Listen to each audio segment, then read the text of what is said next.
नावरी संख्या 12 में आपने परिष्ठीय क्षेत्रफल व आयतन के बारे में घन घनभाग और आपने बेलन के बारे में देखा है।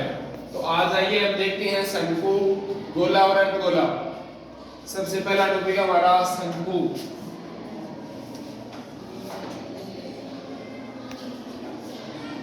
ध्यान से सुनो। सबसे पहले देखते हैं इसमें चित्र देखते हैं शंकु का किस तरह का चित्र होता है।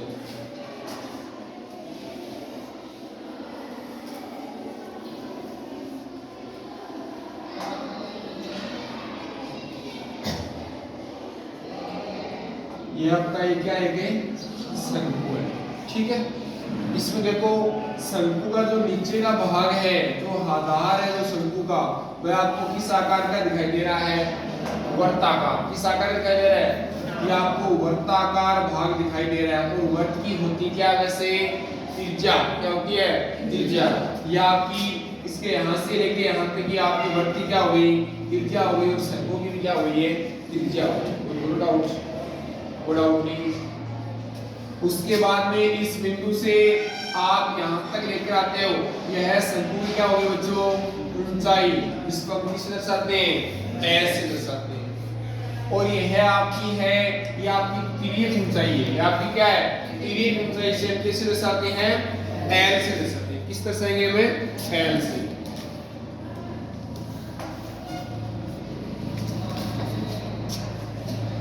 देखो R का मतलब त्रिज्या, H का मतलब ऊंचाई और L का मतलब क्या हो गया? आपकी तिर्यक ऊंचाई।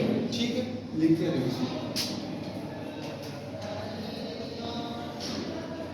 ये आपकी आ गई ऊंचाई, R का मतलब हो गया आपकी त्रिज्या और L का मतलब हो गया आपकी जो तिर्यक ऊंचाई।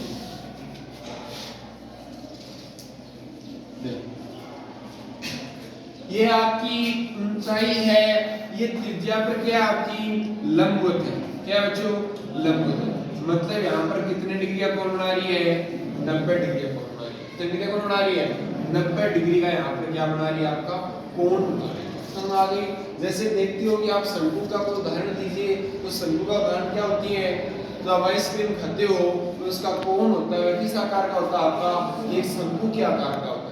किस आकार का होता है? शंकु के आकार का होता है। तो इसमें हमें तीन सूत्र देखेंगे।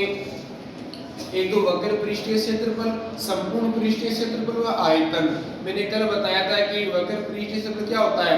वक्र पृष्ठीय जो भाग आपको दिखाई देता है, जो भाग आपको दिखाई देता है वही उसका वक्र पृष्ठीय क्षेत्रफल होता है। जब आइसक्रीम का कोण देखते हो, आइसक्रीम का कोण देखते हो तो आपको इस तरह दिखाई देता है और नीचे से उसका आधार का क्षेत्रफल दिखाई देता है। ये आपको देता है। तो इसमें देखो शंकु का सबसे पहले देखो शंकु का आधार का क्षेत्रफल, शंकु का आधार का क्षेत्रफल किसके बराबर होता है? वर्ग के क्षेत्रफल के बराबर होता है। और वर्ग का क्षेत्रफल आपका क्या बच्चों? पाई आर स्क्वायर। क्या आपका? पाई आर स्क्वायर। और आधार की परिधि देख लीजिए, शंकु के आधार की परिधि, शंकु के आधार की परिधि बराबर होगी आपकी 2 पाई आर। क्या होगी आपकी? 2 पाई आर।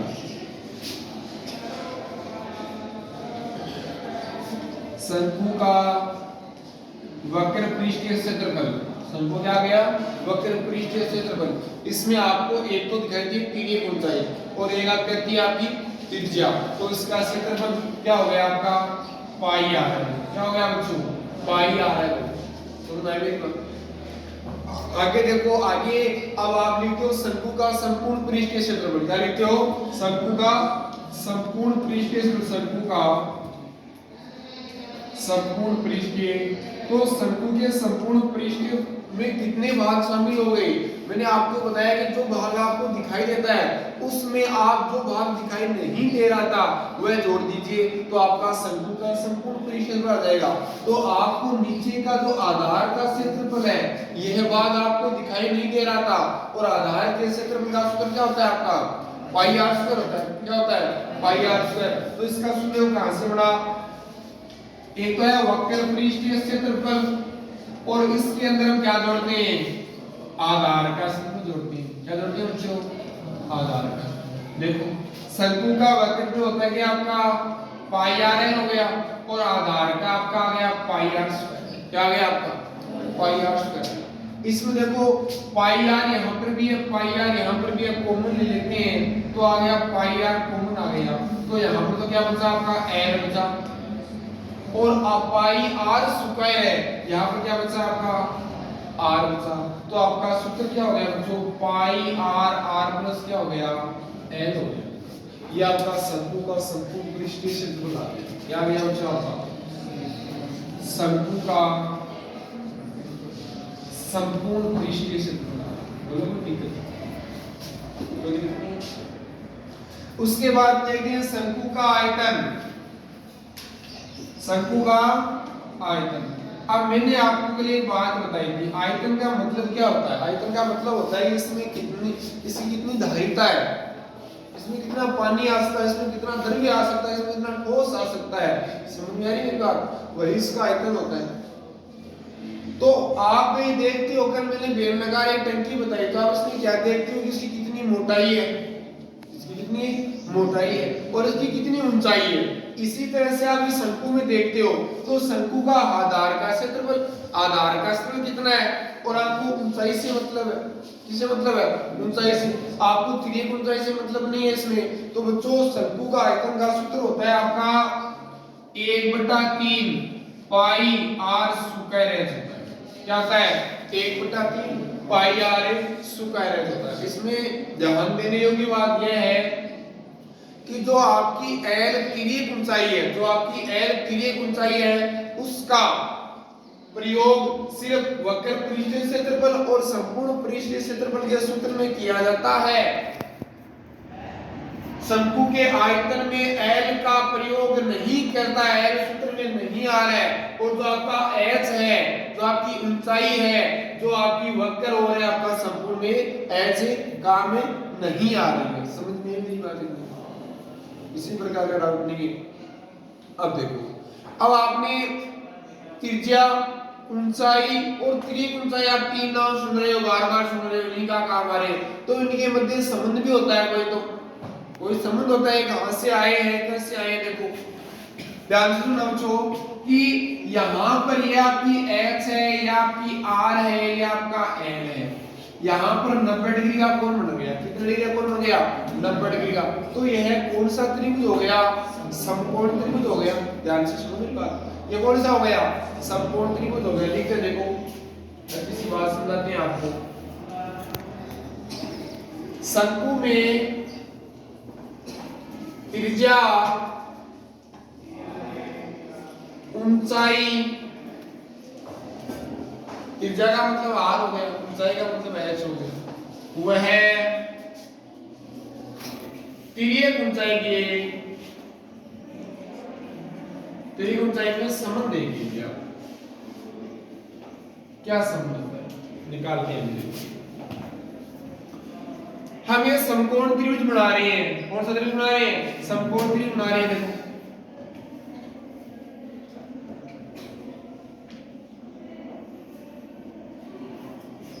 ये तो आपकी L आ गई, तिर्यक ऊंचाई आ गई बच्चों,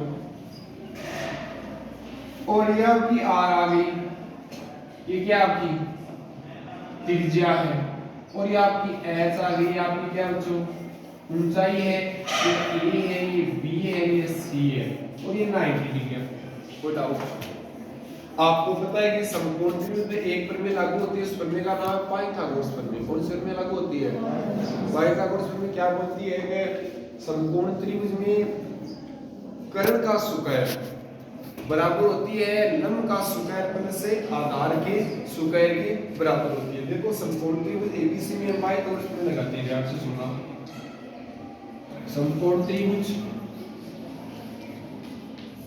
समकोण त्रिभुज है एबीसी में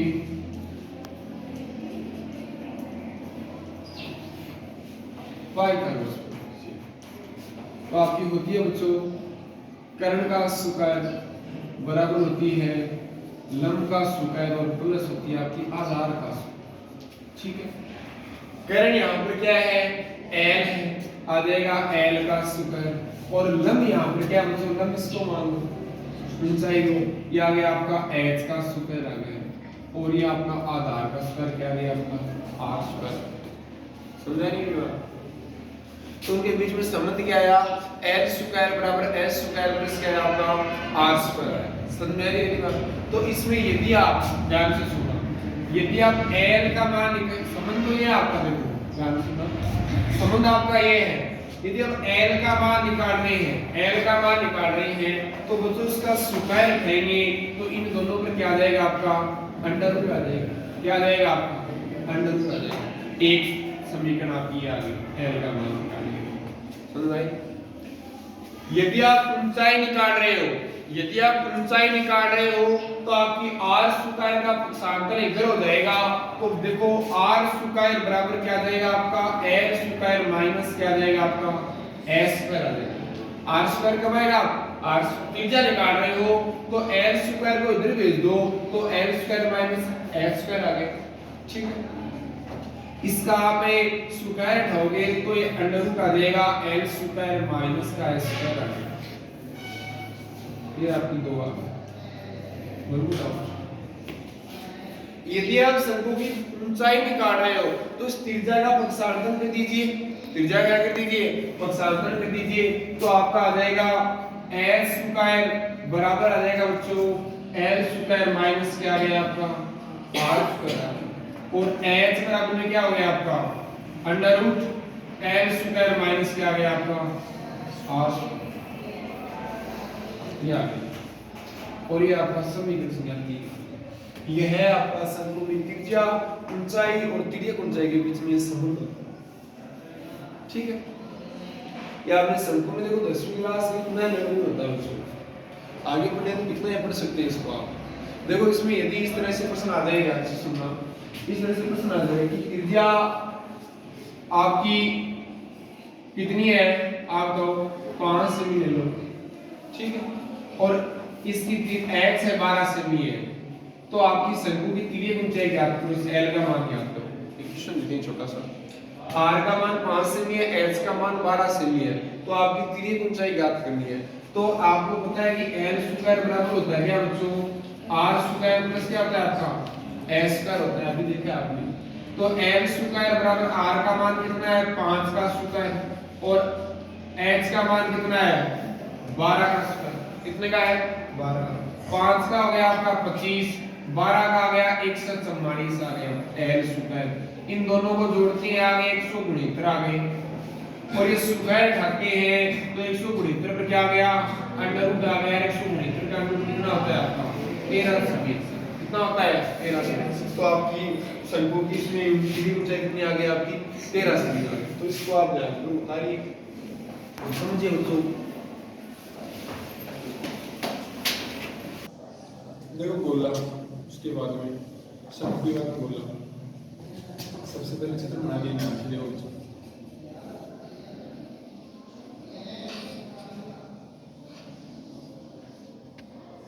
ये बच्चों आपका गोले का चित्र बन गया, तो आपको सामने दिख रहा है गोला है या क्या है, बहुत ही 80% बच्चों का मतलब होता है गोला है, बल्कि ये गोला नहीं एक वृत्त है। ये अभी तो क्या है कि वृत्त है, गोला होता है तो क्या होता है गेंद होती है, कंचा होता है, क्या होता है, और आपका वृत्त होता है एक चक्रीनुमा, क्या होता है आपका एक चक्रीनुमा। इसको बीच में छाएंगे करेंगे तब ये गोला बनेगा। अब ये गोला है, थोड़ा सा डाउट है, इसको भी आप क्लियर कीजिए बच्चों। अभी आपका क्या है कि गोला है, तो गोले में आपको पता है कि त्रिज्या होती है, आपकी ऊंचाई, आपकी तिर्यक ऊंचाई ये आपकी नहीं होती है भाई, सिर्फ आपकी त्रिज्या होती है। तो आप इस गोले के केंद्र से परिधि, इसकी परिधि है, इसके बीच की दूरी होती है, आपकी क्या होती है त्रिज्या होती है। त्रिज्या को हम किस दर्शाते हैं आर से दर्शाते हैं, किस दर्शाते हैं आर से। तो इसमें उदाहरण देखिए,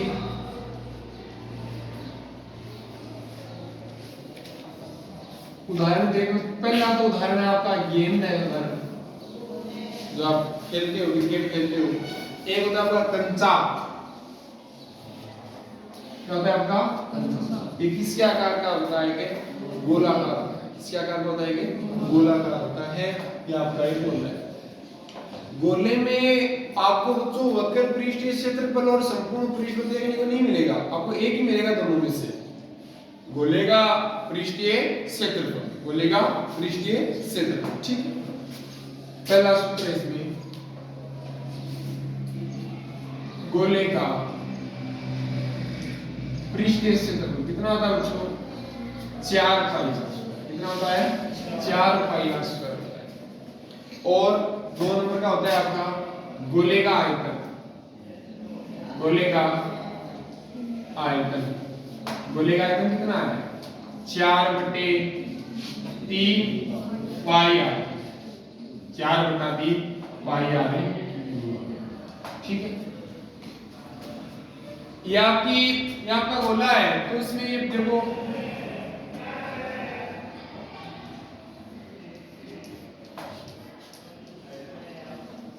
इसका एक केंद्र है, ये आपकी पूरी है यहां से लेके यहां तक। तो ये गोले की क्या है बच्चों? ये गोले का क्या है? ये व्यास है। क्या है बच्चों? व्यास। व्यास त्रिज्या का क्या होता है? दुगना होता है। और त्रिज्या व्यास की क्या होती है? आधी। इसकी बात कीजिए, व्यास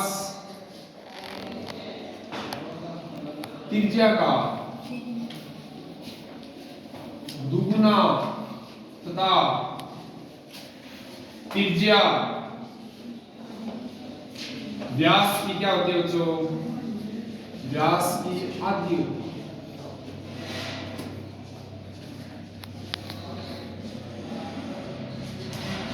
एक आपने नाम सुना है गोलीय कोष। क्या सुना है?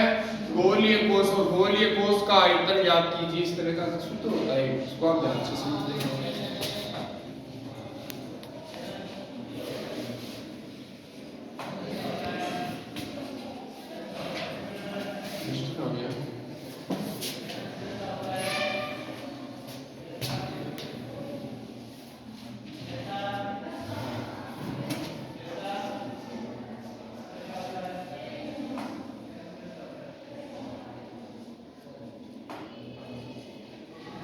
जो आपके दो गोले हैं उसको ध्यान से सुनो। ये आपके दो गोले, इन दोनों गोलों का केंद्र क्या बच्चों? O है। दोनों गोलों का केंद्र क्या आपका? O है। और ये दोनों गोले खोखले, ये दोनों गोले क्या है? खोखले। हम लिखेंगे खोखले गोले का आयतन या गोलीय कोष का आयतन। क्या लिखेंगे? गोलीय कोष का आयतन। गोलीय कोष का आयतन किसका लिखेंगे? सुना रही बात? इसका लिखिए गोलीय कोष का आयतन। अब आपको पता है कि दो गोले हैं, आपको पता है कि दो गोले, एक छोटा गोला और एक बड़ा गोला है। एक छोटा गोला एक है, बड़ा गोला है। तो बड़े गोले की त्रिज्या अलग होगी, छोटे गोले की त्रिज्या अलग होगी। ये बात समझ आ रही? त्रिज्या है, हमें देखो बड़े गोले की त्रिज्या आप r1 मान लीजिए, समझ आ रही है? और आप छोटे गोले की त्रिज्या है, ये त्रिज्या है, ये आपके आगे आपकी त्रिज्या क्या आ गई? r2 आ गई। समझ आ रही है? बड़े गोले की त्रिज्या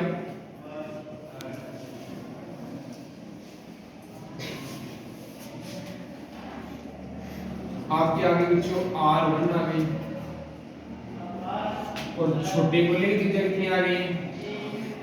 बोलो r2। ये आपकी r2, ठीक है। गोलीय कोष का आयतन याद करते हैं। गोलीय कोष का आयतन, इसमें देखो बड़े गोले का आयतन, बड़े गोले का आयतन और माइनस आ जाएगा आपका छोटे गोले का आयतन।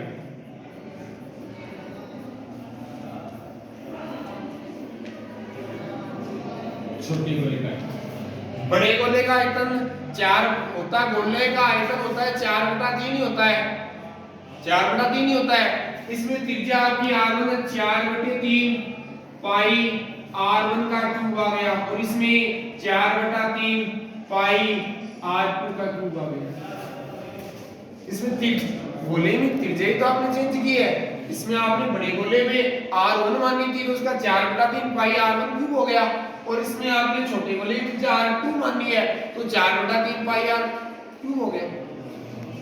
अब इसमें आप 4/3 पाई को आप कॉमन लेते हैं, 4/3 को पाई को कॉमन लेते हैं तो यहाँ पर भी है यहाँ पर भी है, तो आपका क्या आया, आपका r1 का क्यूब और माइनस क्या आया बच्चों आपका r2 का क्यूब, और ये आपका गोलीय कोष का आयतन नष्ट हो गया।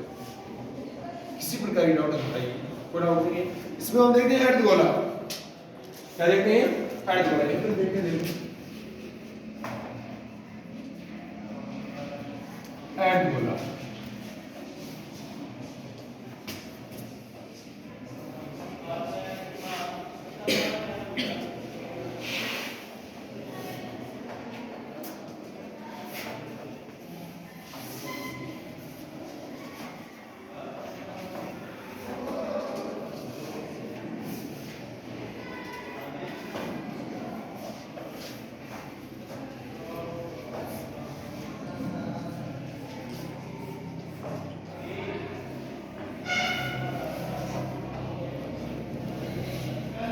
यहाँ का अर्धगोला है, देखो इसमें इसका चित्र बना दिया आपने।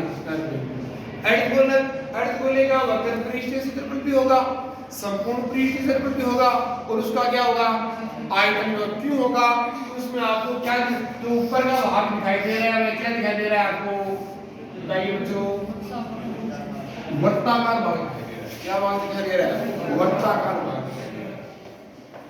समझ। तो सबसे पहले हम गोले का इसकी त्रिज्या है, त्रिज्या आपने कितनी मानी है r मानी है, ये त्रिज्या आपकी r आ गई। तो देखो गोले का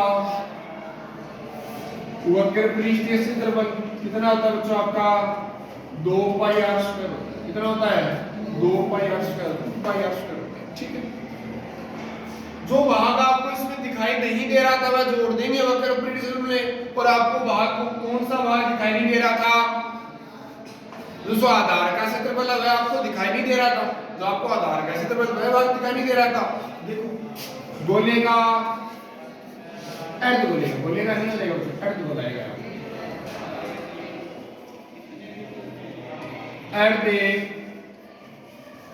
अर्धगोले का संपूर्ण पृष्ठीय क्षेत्रफल क्या कर दे देंगे हमें, वक्र पृष्ठीय क्षेत्रफल में आधार का क्षेत्रफल ऐड कर देंगे तो आ जाएगा 2 पाई r square plus pi r square, तो आपका आ गया बच्चों 3 पाई r स्क्वायर, और ये है अर्धगोले का क्या होता है संपूर्ण पृष्ठीय क्षेत्रफल, अर्धगोले का संपूर्ण पृष्ठीय क्षेत्रफल, ठीक है। उसके बाद में अर्धगोले का आयतन,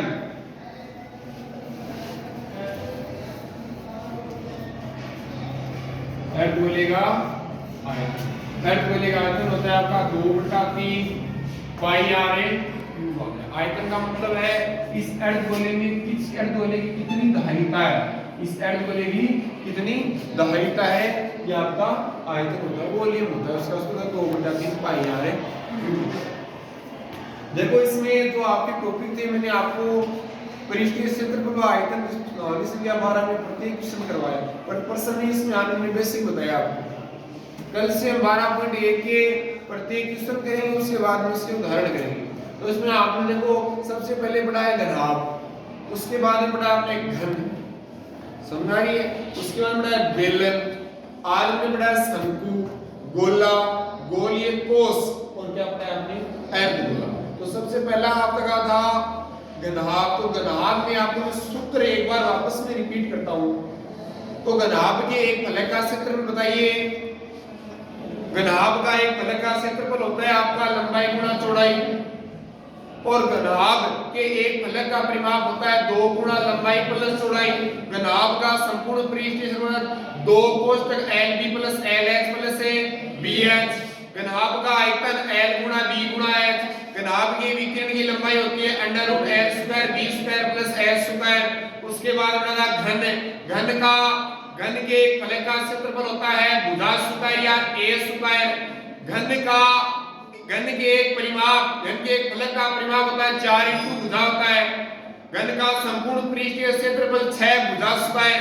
घन का आयतन होता है भुजा क्यूब और घन के विकर्ण की लंबाई होती है अंडर रूट 3a।